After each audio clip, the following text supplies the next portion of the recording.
अस्सलाम वालेकुम दोस्तों। ड्रामा सीरियल पापनगर ड्रामे में छा थींदो। एस बालाजी खान मल्हार खे लाकअप कराए छॾींदो। मिठल खान हाणे मल्हार सां ठाह कंदो। एस बालाजी खान शेरदिल खे माराए छॾींदो।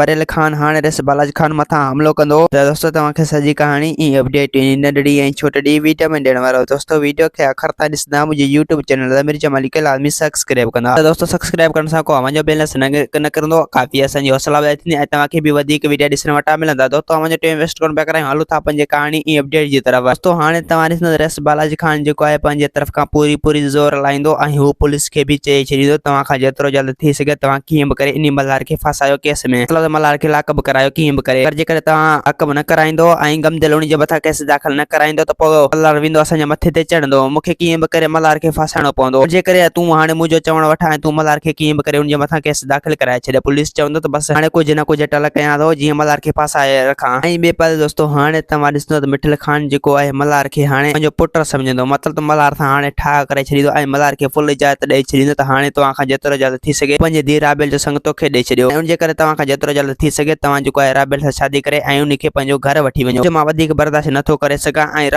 राबेल जेको आहे एस बालाजी खान ते ॿार आहे, हू कॾहिं बि राबेल खे अगवा करे सघे थो। उनजे करे तव्हां जल्दी राबेल सां शादी कयो ऐं राबेल खे पंहिंजी कुंवार बणायो। मल्हार चवंदो त चाचा मिठल बसि मां इन कम में देर कोन कंदुसि, तमामु जल्द जेको आहे इन सां शादी करे एस बालाजी खान जा अंतरा साड़ींदुसि, मतिलबु त एस बालाजी खान खे झुकाईंदुसि। मां बि ॾिसां त हू कीअं थो थी सघे राबेल जो नालो वठण वारो। अगरि जेकॾहिं एस बालाजी खान मुंहिंजे साम्हूं आयो त पोइ मां उनखे ईअं बुझ करे छॾींदुसि जो आईंदा यादि रखंदो। ऐं ॿिए पासे दोस्तों हाणे तव्हां ॾिसंदो त एस बालाजी खान जेको आहे मंठार खे फुल ऑर्डर ॾेई छॾींदो। उनखे चवंदो तोखां जल्द जेतिरो थी सघे तूं इन शेरदिल खे तमामु जल्द मारे इहा ख़ुशख़बरी मूंखे ॿुधा। मंठार चवंदो त मां इन कम में देर न कंदुसि। ऐं ॿिए पासे दोस्तों हाणे तव्हां ॾिसंदो वरियल खान जेको आहे तमामु जल्द पंहिंजे पुट ऐं भेटरे सां सलाह करे ऐं एस बालाजी खान मथां हमलो कंदो। तमामु जल्द एस बालाजी खान जो कमु तमामु करे छॾींदो। दोस्तों उम्मीद है कहानी आई हूंदी, मूंखे पसंदि असांखे ॾींदा हाणे जा त वरी तव्हां सां मिलंदासीं के नई वीडियो में। जेसीं ताईं पंहिंजो ख्यालु रखना। खुदा हाफ़िज़।